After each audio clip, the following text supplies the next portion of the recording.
Welcome back, ladies and gentlemen, to Gaming to the Max and part 3 of our Hearts of Iron 4 Kaiserreich, the German Empire. So, in the last episode, we've kind of learned how to play the Black Monday card game. We've been, so far, I think, doing pretty good. We've got a lot of GDP debt, but we have not failed any of our games yet, and our health went from -10 to -8, so I think that's not looking too bad. And we are also on the road to get the coalition of the black, white, and red to hold enough seats to get rid of the Reichschancellor, the Red General. So that was two things for us. Other than that, let's jump on in. We're getting our state monopoly on nitrate and tobacco. Gives us -6% removed from the debt score there, so that's important. The Zentrum Party conference nominates Sturgerwald. This week, Zentrum convenes its party conference in the city of Essen, in the heart of the Ruhr, a known hotbed of powerful Christian trade union movement. Quite fittingly, the board has already nominated a candidate that has come from a trade union background and who, according to observers, has an undeniably high chance of winning. Adam Sturgerwald, the most influential representative of the party's labor wing for several decades, and, since recently, the leader of the Zentrum parliamentary faction in the Reichstag. However, while Sturgerwald enjoys numerous influence and sway within Zentrum's party board, parliamentary faction, and among the Christian trade unions, he is viewed with skepticism by the church. My apologies. Catholic interest groups and middle-class organizations who fear that Sturgerwald might be too decisive and not a proper leading figure for one of the empire's most diverse parties.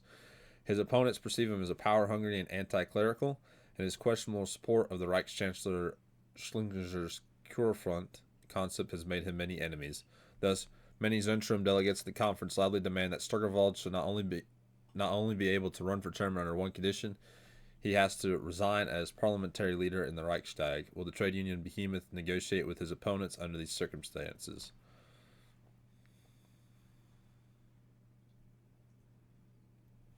Sturgerwald offers to negotiate with his. Sturgerwald will negotiate with a conservative opposition in Zentrum. This will soothe their concerns of a Schleicher-backed faction taking over, but the Catholic trade unions see themselves as natural leaders of Zentrum, and they will take this surrender well.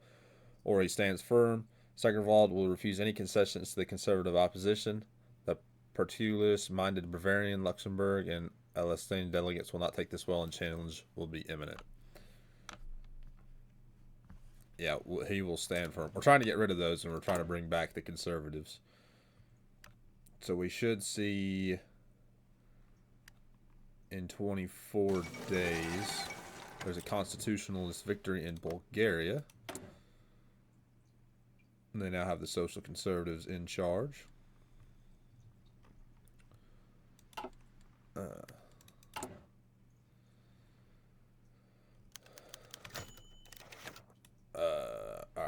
Give me 1 second. I can't stop the left anyway. Alright. Declaration of the Kampfrockenditter. In an emotional speech, Sturgerwald has officially rejected any kinds of concessions to his opponents under thundering applause from his supporters. In his word, the party leader of the future needs to retain all command over both the chairmanship and the parliamentary faction. Otherwise, Zentrum is bound to continue its feeble course and will be reduced to a second fiddle in German party politics. Naturally, however, Sturgerwald's stance has evoked even greater hostility among his opponents. Escalation is imminent. This morning, a strong, united front of middle-class and church representatives and delegates from the particularist-minded states of Bavaria, Luxembourg, and Alsace-Lorraine has formed to challenge the ambitious trade unionists in a direct confrontation, a so-called Kampfrockenditur, a party leadership race in which both sides have chances to win. Since the end of the war, the Zentrum Party organization in Munich, Strasbourg, and Luxembourg have maintained far-reaching autonomy, which they are more than willing to defend. The ever-growing influence of the Christian trade unions could harm these achievements, and thus resistance to Sturgerwald's rise is rampant. Their version is the nomination of a shared leadership of representatives from all major Catholic constituent states under the lead of the firebrand Bavarian Minister of Finance Fritz Schaffer, who, as a pious Catholic and a proud Bavarian with rightist tendencies, would perfectly symbolize a return to a more traditionalist, federalist, and middle-class oriented course. The party board, however, is not happy at all about these plans, fearing that a direct confrontation between two highly influential wings of the party could tear the entire Zentrum apart, especially as regionalist tendencies play a too pronounced role. Their counter-proposal is a triumvirate of compromise against Starkvald, consisting of a Rhenish moderate Hugo Monging, the progressive trade union leader Joseph Jules, and the moderate rightist compromise candidate Henrik Bruning, the former vice-chancellor. A direct confrontation takes place between Starkvald and the right-wing delegates, and the convention is in chaos. This would give ample opportunity to another faction to present themselves as peacemakers, or the Federalist accepts the triumvirate. The right-wing delegates will accept a compromise triumvirate to stop internal party conflict. However, it is not likely to be taken well by the rest of the party, and the failure of the compromise would mean the failure of the right-wing's agenda as well. We will say no. No. The left wing will not be taking Germany. Not while I'm in charge. Alright, with that, we've got the state monopoly, inflation, weaponry, an effective, if somewhat artificial and controversial method of increasing government revenue is simply printing more money, though this will cause inflation. It will also provide us with currency. No.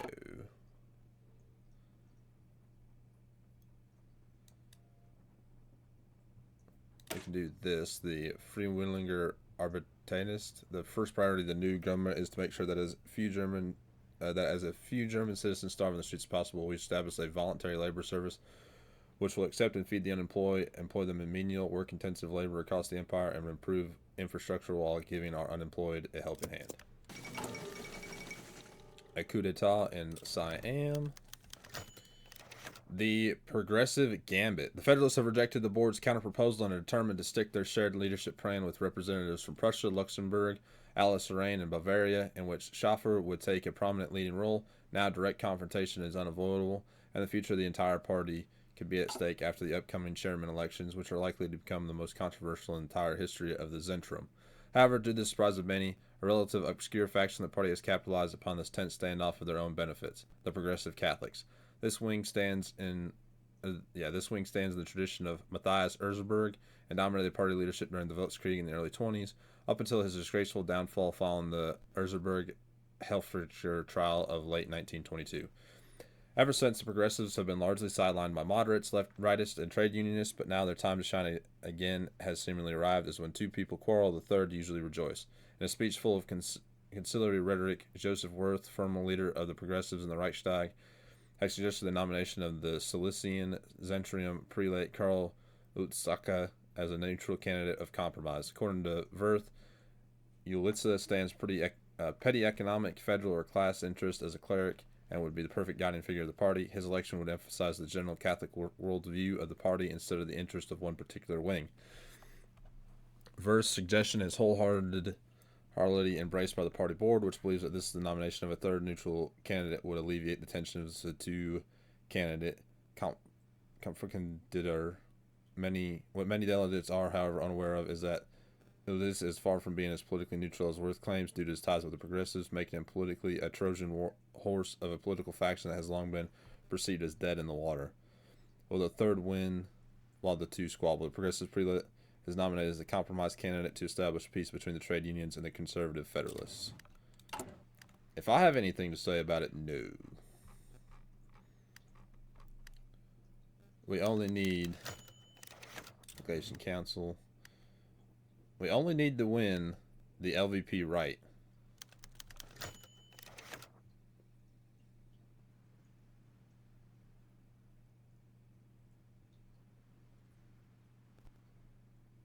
He won. That's not good. They get the Zentrum, I believe, or the Zentrum left at least. The chairman's elections are over. The votes have been counted. The final result is ready to be announced to the public, and the sensation is enormous. With an absolute majority compromiser Karl Utsaka has left his powerful yet controversial opponent Sturgvald and Schaffer in the dust. This means that an actual cleric has ascended the position of party chairman for the first time in Zentrum history. Utsaka election is also the first major score for the long sidelined progressive Catholics in over a decade. With Utsa at the helm, it is likely that the party will pursue a more left-leaning course than its previous years, as Lutska is a known advocate for close cooperation with both Social Democrats and left-leaning liberals. In his native Silesia, Utska has been a popular yet controversial representative of his party for over 15 years. He is famous for his almost revolutionary stance on German-Polish reconciliation, much to the dismay of the national Upper Silesian Polish party leader Adalbert Kofanti and the local German conservatives, and firmly believes that the Zentrum is more in common with left-leaning democracy parties than with the political right, with whom his party has long maintained a government coalition in the Prussian Landtag. According to the motto, "Against the right, we must defend our religion. With the left, our differences are merely ideological." The future role of Sturgvald and the party is yet to be determined. According to the Zentrum Party officials, it is likely that he will stay in charge of the parliamentary faction for the near future, but at some point, the victorious progressives will surely make their move and further centralize power in accordance with the wishes of the young delegates. The new chairman, a progressive prelate from Silesia, aligns with the Democratic Union and will now be able to flag one less faction to prevent it from conversion.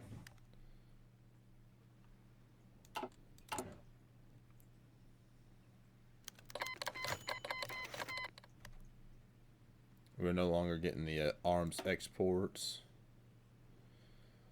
General strike in the Ruhr. The violence in Berlin during May Day emboldened both the socialist movement and the employers' associations and sharpened the tensions between them. The Association of German Iron and Steel Industries, the most influential employer organization in the Ruhr, chose a policy of confrontation with the working class, refusing negotiation with trade unions. Their words, the further wage increase demanded by the steelworkers to cope with high inflation, would make their production uncompetitive and spell doom for the industry in the volatile economic environment. On the trade unions in the Ruhr, led by the Free Trade Unions, but also involved their liberal and Christian counterparts, terminated the collective agreement to demand a 15 feng per hour wage increase. The industrialists responded with a lockout, trying to force the unions to bend to their will. In a country already suffering from economic plight and societal tensions, this triggered a cascading effect. Unions across the nation, but especially in the Ruhr, declared their sympathy with the locked-out workers and joined the call for a general strike. Even several representatives in the Reichstag, most notably Max Swenswitz, spoke out in favor of the strikers and declared the lockout illegal. Over 1 million workers have joined the strike by the end of the week, paralyzing the industry across much of the country. The Reich Chancellor has a new challenge to face. Can they see that we're suffering enough already? There's 10% stability, gained 3% communist popularity. Economic climate stagnation scores are raised by 250 points, and the Eastern Rhineland adds Ruhrkampf. Escalations of the Ruhrkampf.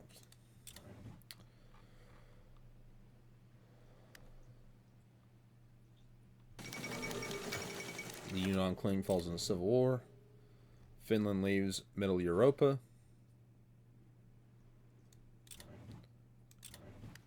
And that's because they fell to the nationalist populists. Alright, with that, I need the coalition of black, white, and red to win. Where is this at?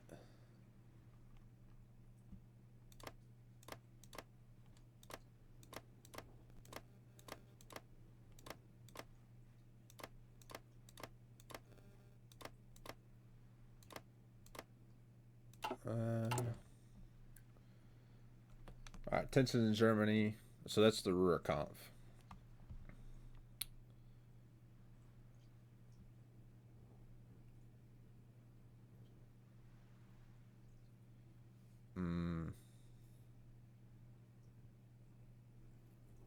Let's see. The largest and longest of the far left has been responsible for the growth of the Ruhr strike by publishing. Though we cannot stamp out this publication entirely as they have planned, we can curtail its spread with raids and police crackdowns.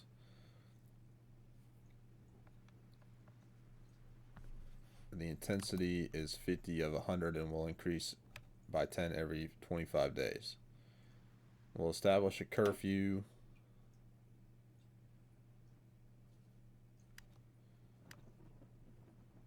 We'll do activate yellow unions, and then we'll also curtail the leftist newspapers.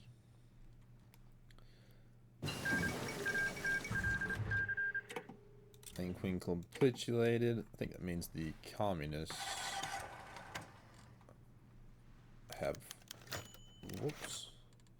The Haitian president, Elie Lescott, asked for support.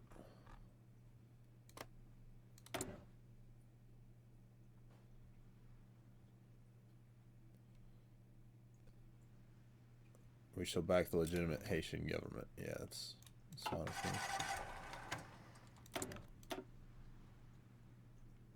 Let's see. Let's get machine guns researched. The KAPD calls for armed struggle in the Ruhr. The beginning of the general strike in the Ruhr has embroidered far-left organizations across Germany. On the other hand, they have also welcomed the beginning of strikes with reservation. In the view of the syndicalists and the radical socialists and the KAPD, KPD, and other far-left parties, the last thing this mass movement should become is a mere battle for workers' rights.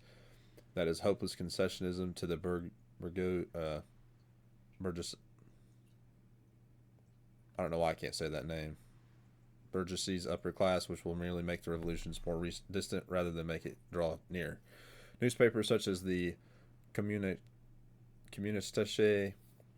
Arbeiterzeitung and Die Rote Fahne have begun calling for Rhenish workers to establish dual rule in the Ruhr, replacing the state organs with workers' councils which can manage the day-to-day affairs, provide leadership to the workers, and eventually replace the state entirely. The Marxist philosopher and one of the leading figures of the Berlin tendency of the KAPD, Karl Korsch, called for the formation of the proletarian hundreds to defend the brewing workers rising from any attempts at suppression. The Proibich Gimpolizi has curtailed the distributions of this revolutionary material and has been investigating both the KPD and KAPD for their state-threatening activity. Syndicalism will not happen here. French spies caught in Alsace. Alright, so they found a spy. No room for a syndicalist traitor on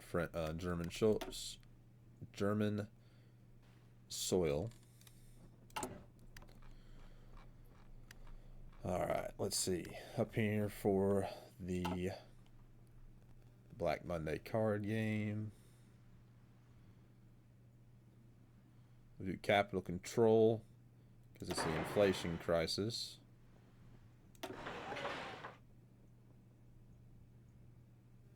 We'll do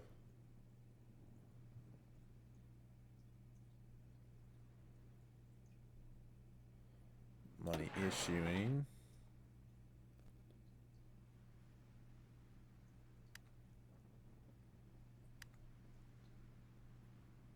Draw another 2 cards. The Rhenish and Westphalian sympathy strikes. Oh my God. The Western Rhineland, the Palatinate, and the Westphalia also add Ruhrkampf. How will we fix the economy now?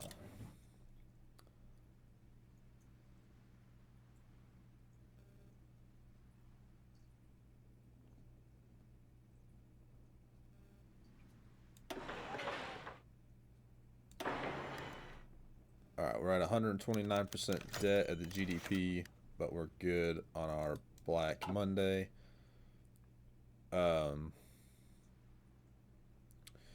Argentina trade delegation is one of the largest import partners. The struggling Republic of Argentina has reached out to our trade ministry begging us to make an exception on the increased tariffs we imposed on non-Middle European nations. Since their economy is virtually entirely dependent on us, we can put the squeeze on them and try to force them into signing a less favorable agreement. Should they, however, take this opportunity to shift their interest to the Entente, it would cut us off from their vital agricultural exports, which would give our rivals in the Entente an advantage in the Americas. We need their loyalty. Grants consumer goods factories negative 6%. I agree. Let's see. For you guys, we'll stop that.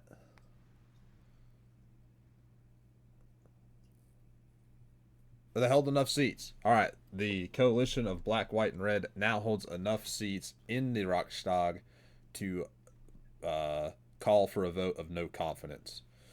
That's what we've been wanting. We want to get rid of the Red General. We want to get rid of the socialist ideologies in the left wing. What else? Stop you. All right.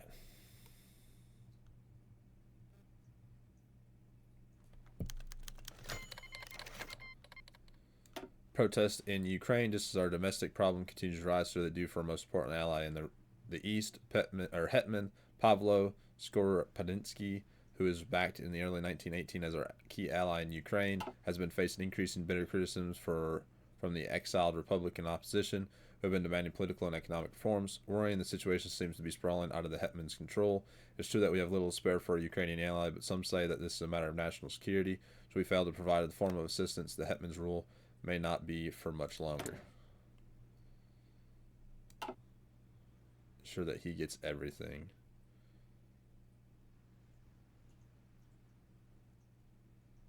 We lose 40 political power. All right, we're just going to stay in political power debt, but we cannot have Ukraine fall in any type of manner, whether it be from the socialist or the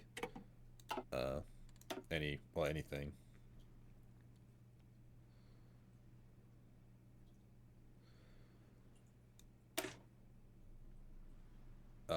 Secretariat für Arbeitsbeschaffung.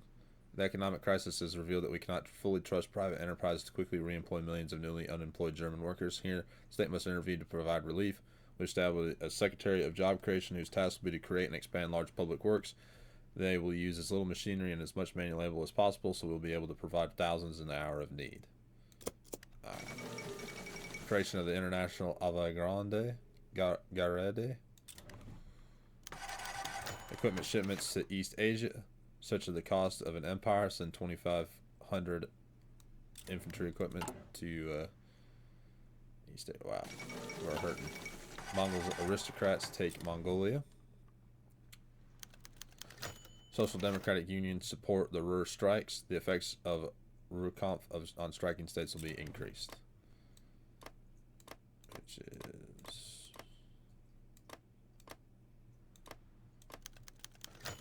Liberia asks for aid. The Liberian government crippled by the effects of... How did you all get crippled by us?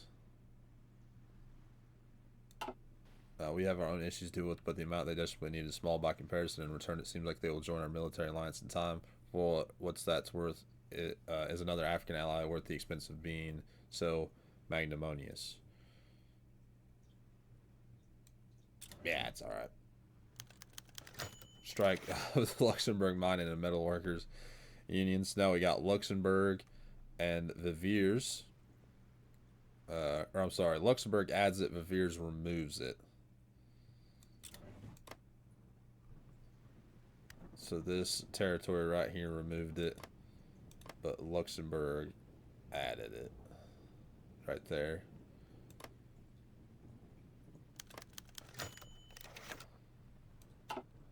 Blood on the Rhine. The general strike underway in the Rhineland has claimed its first victims. The police in Essen report where I clicked. 2 bodies have been found in the Rhine at night, both riddled with several bullet holes. Both of them were identified as activists and organizers in the metal worker unions, and a quick investigation by the law enforcement has deduced a trail to far-right activities in the Rhineland. War veterans and extremist youth associated with Volkisch, the far-right nationalist, Sevenkovist, and National Socialist movements have occasionally cropped up in the news ever since the Blitzkrieg, participating in street clashes and political campaigns in favor of the fringe far-right parties, though worrying they were generally overlooked by post-war governments as a non-threat. It appears several of them in Essen, seeking to take matters in their own hands and prevent a judo-syndicalist takeover of the Reich, assassinating their socialist opponents in the night. The news of the deaths has sparked furor among the workers, and numerous members of the Reichstag demand the government show solidarity with the victim's family. This would paint us as a week on the strike, however.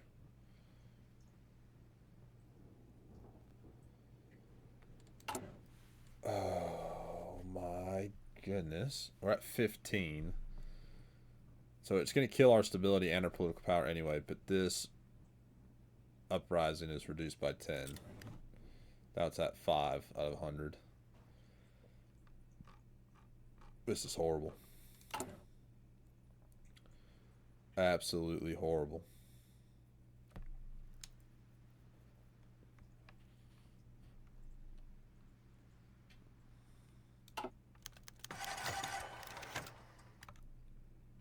Alright.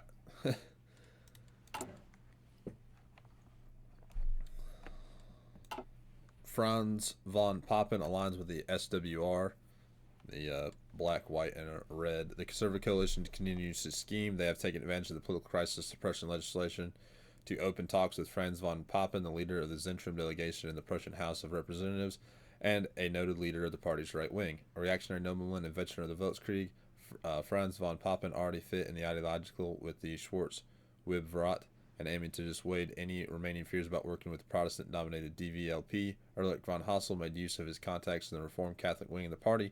Negotiations between Poppin and Martin Spa were successful, and Poppin pledged the loyalty of not just himself, but also his allies in Bavaria and other southern Catholic states.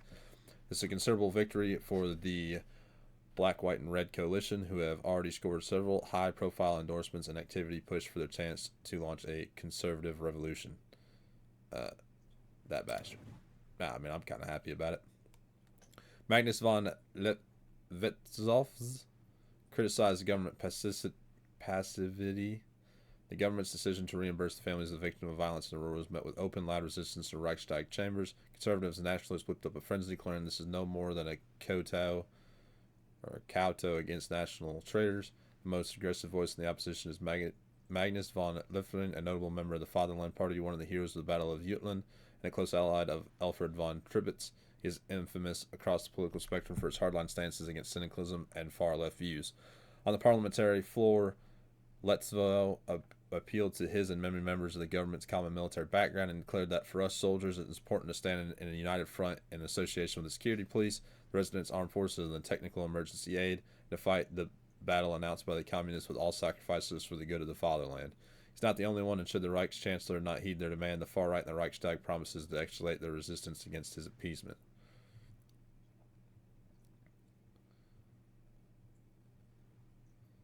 Let's ignore extremists from both sides. Again, we're trying to get the right to do this, or the conservatives, so they should have a vote of no confidence in 3 days. Svenevkov declares the Russian state.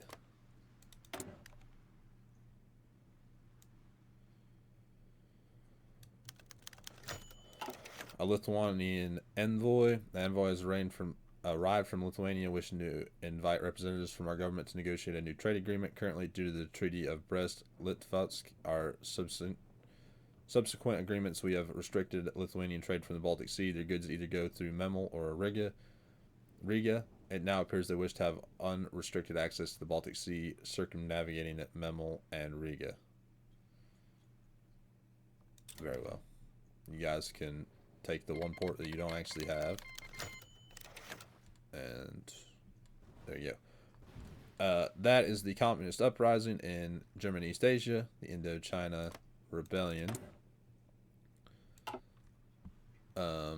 Schussler is removed in a vote of no confidence. The appointment of Kurt von Schussler was a slap in the face of the Reichstag, who had been fostering a process of parliamentarization in the German Empire for the past few decades, and yet suddenly saw their informal role in informing governments be challenged. As such, no matter if they were on the left or the right, the Reichstag began to plot, seeking to overthrow the Reichschancellor with the power of the no-confidence vote granted to the Reichstag in the constitutional reforms in the 1920s. The DKP and the DVLP, joining forces in the Black, White, and Red Alliance, ultimately took the lead, forming a majority in the legislation and initiating a no-confidence vote, citing that the Reichschancellor could no longer manage the government under these conditions and must step down. Though Schussler fought to the best of his ability, he was unable to overcome the conservative resistance, and he was forced out after a majority vote. His role in history will thus be that of a mere interim period independent who led Germany for a few brief months before handing the reins over to the government of Juld von Klesch-Simonsen, an independent opponent to mediate between the two powerful coalition partners. For the first time in decades, a true conservative government leads Germany again. Years of parliamentarization Liberalism and reforms could not hold back the reaction of the German conservatives, and they've returned with a vengeance. What will become of the Golden Constitution? Appoints advisor Uld von Klesch-Schimmens with the effect of recruitable population plus 6%, consumer goods factory 6%, and war support plus 5%. The politics will change. Cabinet Klesch-Schimmens will become the ruling party. Public elections will not be held. The authoritarian Democrats will join the coalition and the national populists, and we get the events, the conservative revolution. There's so much to read. Decades ago,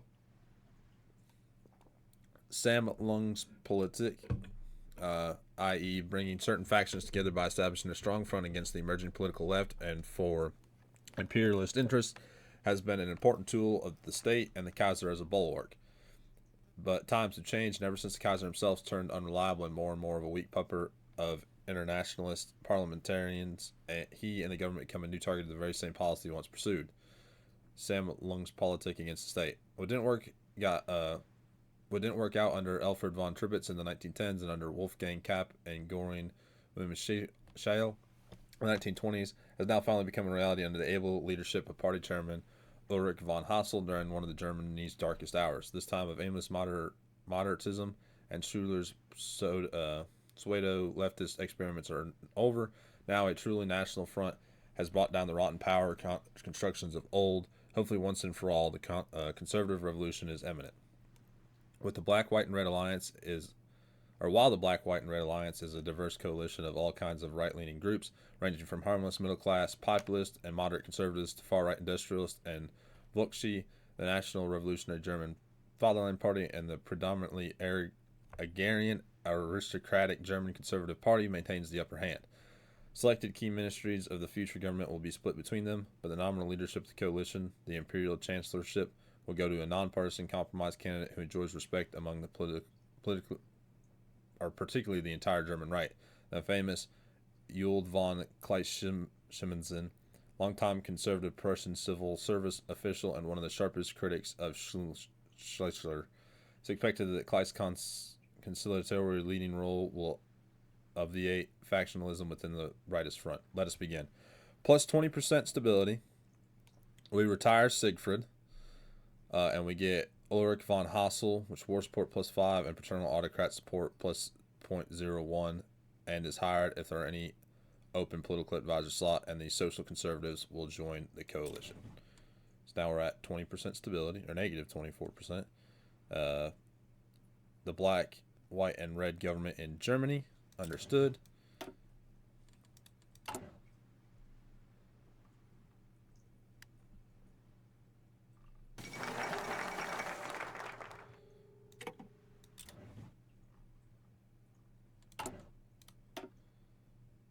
That get rid of, what was it, the man in the high castle.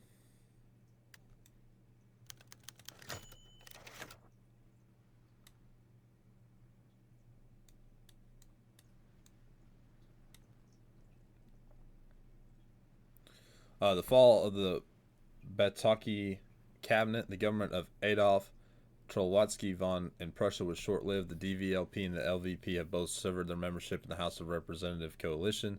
Liberals can no longer find an accord with the nationalist and conservative, while the VVLP demanded to earn additional ministries to account for their size in the legislature, but were rebuffed. Briefly, Bataki considered negotiations with significant social democrat factions in the assembly, but these talks broke down as well, as the SPD demanded no less than subjugation. Advised by the Circle and by the House of Lords of Prussia, Wilhelm II announced the dissolution of the Prussian House of Representatives. The King of Prussia's short note on the decision sent from Schloss in Berlin stated that as the composition of the current House cannot come to an agreement and backing a lasting government, the King has found it fitting to return their mandate back to the people and await a new legislator. Snap elections will be held in a month, and the plural election system of Prussia means that all sides except one minor adjustments, a Prussian electoral campaign has begun. The results will bring much of the same, and gain-based stability negative 5%. Awesome. Indochina declares independence. The Indochina debate. The recent outbreak in the Indochina revolt has led to heated discussions in Reichstag on the other side of the globe after a project for direct military intervention in the colony was put on the floor. While most parties agree that an abandonment of the colony is entirely out of the question, a stale aftertaste remains as one powerful question has been raised in the debate. Why did Germany expand into the Far East in 1919 in the first place? For this time in years, it seems as if Parliament has come to an agreement for once, namely that the acquisition of French colonies outside of Africa barely had any benefit for Germany. Representatives of the SPD,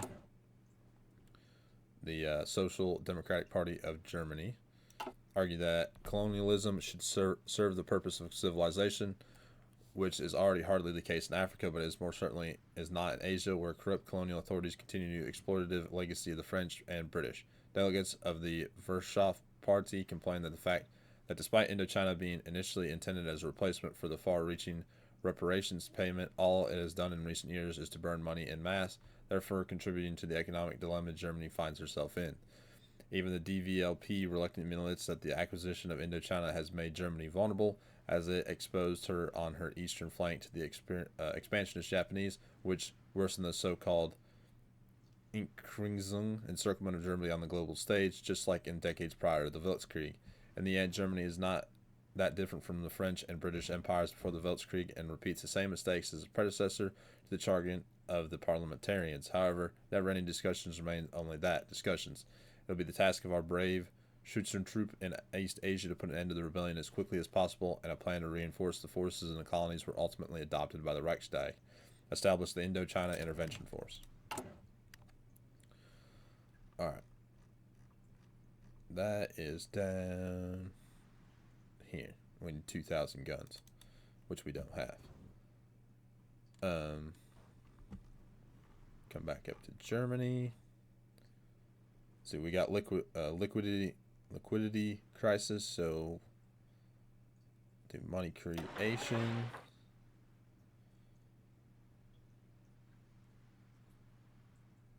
Do assistance from other states. This will put us above the stability, but not above the stagnation. So then we need to do that one. And that one.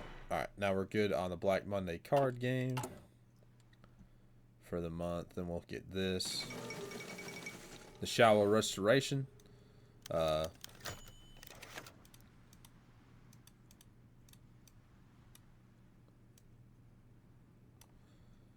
This is just saying that the ultimate power of the Emperor is back. And now the stance of the Zentrum. Now that the Black, White, and Red Front is in power, the Zentrum Party has an important key role to play. While the Catholics will not directly join the coalition in order to preserve party unity, their party stance toward the new government will decide how easy it will be for the left or rightists to efficiently govern the country in the future. A more left-leaning Zentrum could severely hamper their ambitious visions, while a more right-leaning Zentrum is much more likely to tolerate them, thereby handing them out a carte blanche as long as Catholic and federal interests aren't harmed. Quite unfortunately for Klest, Hassel, Westford, and Co., the worst cases occurred. The newly elected progressive leadership of the Zentrum Party around Karl Utska has condemned the appointment of the new far-right coalition, and despite a certain degree of party internal opposition, has decided to adopt a resolute attitude of no tolerance towards it. With a strong and united front raging from the far left to the Catholics forming the Reichstag, the future of the Klest government remains uncertain. A rocky road lies ahead. We lose 2% stability, lose 10 political power, and the Social Conservatives leave the coalition. I think this is just talking about... I think I was supposed to read this one first. This is just talking about what the stance of the Zentrum was. And we did lose them, so...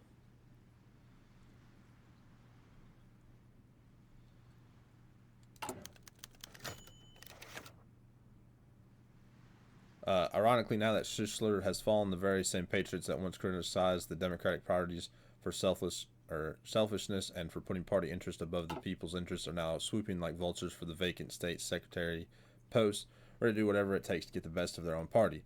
The new candidate for the Foreign Office was quickly found, and not a surprising choice. Ulrich von Hassel, chairman of the DVLP since 1929 and retired diplomat from experience in Italy, Spain, and the Commune of France. Charismatic, clever, and assertive, it would be one of the finest presidents in German history of an actual party politician taking over the Foreign Office leadership. Its effects on German foreign policy remains yet to be seen, but on the European stage, Hassel and most of the party clearly favors the Russians over the Syndicalist bloc. The future will show if such a policy is compatible with Germany's global interest. The Forest Office going to the DVLP, the State Secretariat for the Interior is bound to go to the more governmental DKP. Party Chairman Kuno von Vostrop remains out of the question due to his affiliation with previous governments and will focus on his well-established base in the chairmanship. The choice thus falls on a more obscure candidate, the East Prussian retired government official Wilhelm von Gehl, a man with career experience in the Bundeslist and the old wartime occupation zones in Eastern Europe, and with ties in agrarian corporatist circles. Gehl might be an inconspicuous man, but his great experience and low ambitions ensure that he won't become a rival to the party leader Verstrup while potentially delivering good results for the DKP. Though the State Secretary post will remain contested for now, it is likely that the DKP will continue to claim agricultural secretariat, while the DVLP might be interested in gaining control over the economy. At least the competition is calm and pleasant for now.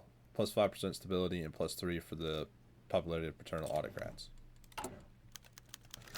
Sonnentag. After the Franco-German War of 1870-1871, the Sonnentag was established to celebrate a victory at Sedan, where we captured the last French Emperor Napoleon III and the cream of their army. Originally a holiday to honor the Prussian military, the Sonnentag transformed into the celebration of the Reich's foundation, and after the Volkskrieg, the humbling of its foes. In every town and village, from Aachen to Memel, every street is decorated in black, white, and red, every bell proudly proclaiming the day of celebration. Nobles, soldiers, and numerous veterans parade proudly through the streets, cheering up the happy masses. Indeed, this is a good day, a day that reminds us of the peace and prosperity we've enjoyed since the forging of the Reich. How dem Kaiserreich. Plus 5 political power.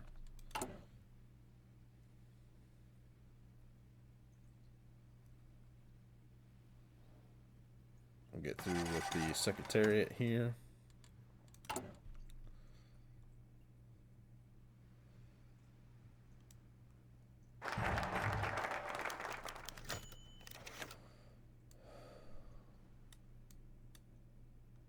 Alright.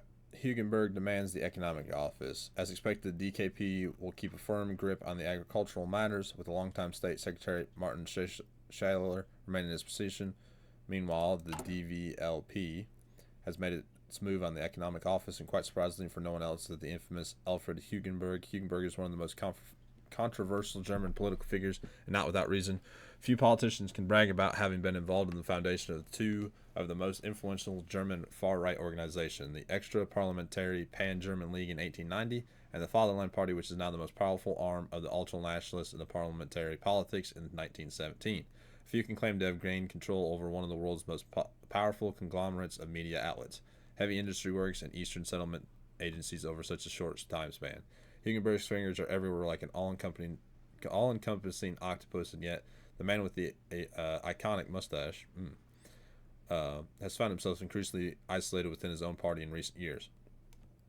Although Hugenberg still is second chairman of the DVLP, his power base stems from the legacy of the 1920s, when he was considered the party's absolute economic expert under the ultra-right leadership of Wolfgang Kopp and George Wilhelm Schaiel, and of course from his wealth. Under Hassel's new DVLP, however, which tries to present itself as more moderate and less anti-Semitic and anti-Catholic, he has long played the second fiddle.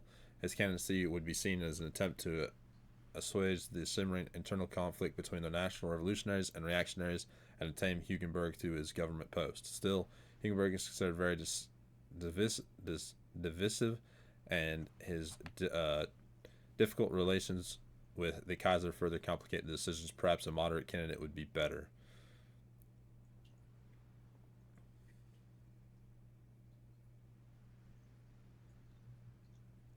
We can either change in the popularity of national populism and strengthen the standing of the DVLP. We would put him as secretary would appease him for now, but it is the right decision, or we can say no, and that might make him come into conflict with us. Not really what we want, but I also don't want him to have control. So we said no.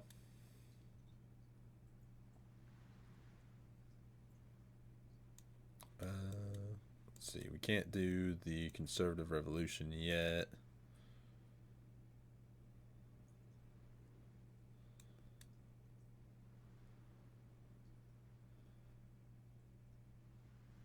can do.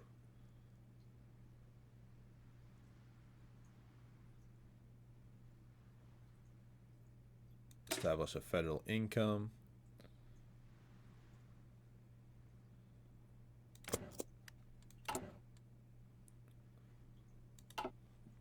And I give 247 political power right now. So,